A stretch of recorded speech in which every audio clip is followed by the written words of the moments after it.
आपके लड़के की कुंडली में मंगल बड़ा ही अशुभ प्रभाव दे रहा है और साथ ही शनि की नीच दृष्टि वैवाहिक सुख को पूर्ण रूप से प्रभावित कर रही है। अब क्या बोलूं, ये कुंडली तो दुर्योगों से भरी पड़ी है। इस वक्त इसका विवाह ना ही करें तो बेहतर होगा। तभी राजू के पिताजी कहते हैं, ऐसा ना कहिए पंडित जी, बड़ी मुश्किल से रिश्ता आया है, वरना इस नालायक को कौन अपनी लड़की देने वाला है। अब बस आपका ही सहारा है, कोई तो उपाय निकालिए। फिर काफी सोच विचार करने के बाद पंडित जी एक उपाय निकालते हैं। फिर पंडित जी बताते हैं कि राजू की शादी पहले गांव के बाहर जो पुराना पीपल का बड़ा पेड़ है उस पेड़ के साथ करनी होगी और उसके बाद देविका के साथ उसका विवाह किया जा सकता है। फिर राजू और देविका के परिवार वाले पहले राजू की शादी उस पीपल के पेड़ के साथ कर देते हैं और बाद में देविका के साथ। लेकिन उस पीपल के पेड़ के ऊपर रहने वाली चुड़ैल बहुत खुश हो जाती है और वो समझती है कि राजू और उसकी शादी हो चुकी है।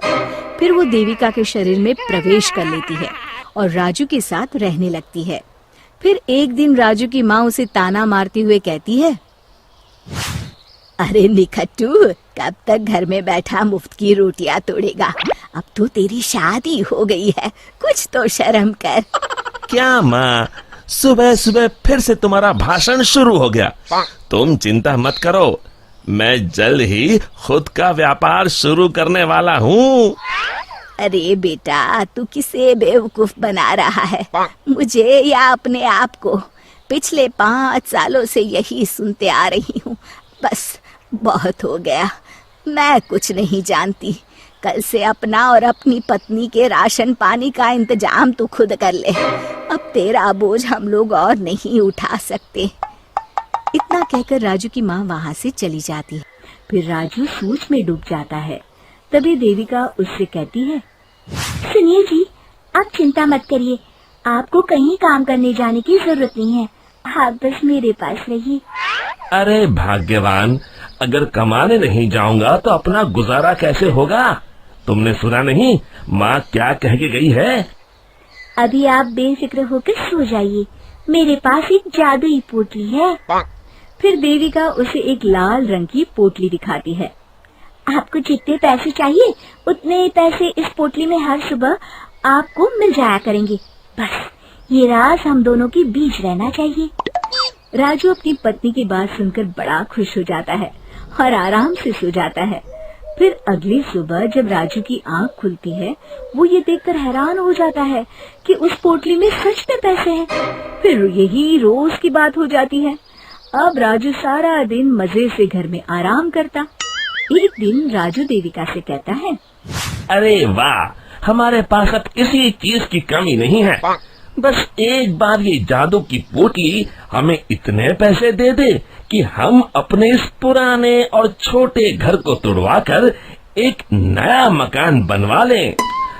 तभी देविका राजू से कहती है, आप चिंता मत करिए जी, मुझे पूरा यकीन है कल ये जादू की पोटली आपको इतने पैसे जरूर दे देगी कि आप एक नया मकान बनवा सके। फिर अगली सुबह जब राजू नींद से जागने पर देखता है कि वो जादुई पोटली बहुत सारे रुपयों से भरी है। अब तो राजू की खुशी का ठिकाना नहीं था। वो अपना नया घर बनवाने की तैयारी में जुट जाता है। फिर अगले दिन राजू गांव के सेठ धनीराम की दुकान पर घर बनाने के लिए लोहा और बजरी खरीदने पहुंच जाता है। और फिर सारा सामान खरीदने के बाद राजू सेठ धनीराम को नोटों का एक बंडल देता है। धनीराम तुरंत अपने नोटों के बंडल को पहचान लेता है और राजू से कहता है, अरे ये तो मेरे ही पैसे हैं जो कल रात मेरे घर से चोरी हो गए थे। राजू धनीराम की चोरी वाली बात सुनकर हक्का बक्का रह जाता है। वाह भाई, तू तो कमाल का चोर निकला। मेरे पैसों से मेरी ही दुकान पर सामान खरीदने आया है। देख, मैं तुझे माफ कर दूंगा। चुपचाप मेरे सारे पैसे लौटा दे, वरना मुझे दूसरा रास्ता अपनाना पड़ेगा। राजू धनीराम की धमकी से बुरी तरह डर जाता है और धनीराम के सारे पैसे उसे लौटा देता है और उससे माफी मांगकर वहाँ से चला जाता है। घर आने के बाद राजू सच्चाई का पता लगाने के लिए रात को सोने का नाटक करता है। फिर आधी रात के बाद वो देखता है कि देविका अचानक एक डरावनी चुड़ैल में बदल गई है और वो घर के बाहर चली जाती है। तब राजू उसका ये रूप देखकर घबरा जाता है। वो समझ जाता है कि उसकी पत्नी के अंदर एक चुड़ैल का वास है। फिर राजू उसका पीछा करता है और उसे लोगों के घरों में चोरी करते देख लेता है। फिर अगले दिन राजू पंडित जी को जाकर सारी बात बता देता है। राजू की बात सुनकर पंडित जी कहते हैं, ये सब काम चोरी और आलस का फल है। मैं जानता हूँ पंडित जी, बस आप मुझे इस चुड़ैल से बचा लीजिए। मैं कसम खाता हूँ आगे से सिर्फ मेहनत करके पैसे कमाऊंगा। अब बस इस मुसीबत से बचने का सिर्फ एक उपाय है। बस जैसा मैं कहता हूँ वैसा ही करो। तुम अभी जाकर वो पोटली मुझे लाकर दे दो।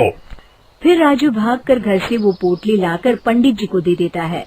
दोनों उसी पुराने पीपल के पेड़ के पास जाते हैं और पंडित जी उस पोटली को पेड़ से बांधकर वहाँ हवन चालू कर देते हैं। दूसरी तरफ देविका के शरीर में रह रही चुड़ैल छटपटाने लगती है और देखते ही देखते वो हवन कुंड के सामने खड़ी हो जाती है और देविका के शरीर से बाहर आ जाती है। फिर पंडित जी से कहती हैं, मैं इतनी आसानी से राजू का पीछा नहीं छोड़ने वाली। मैं तुझे आखिरी मौका दे रहा हूँ। इस लड़की के शरीर को छोड़कर चली जा।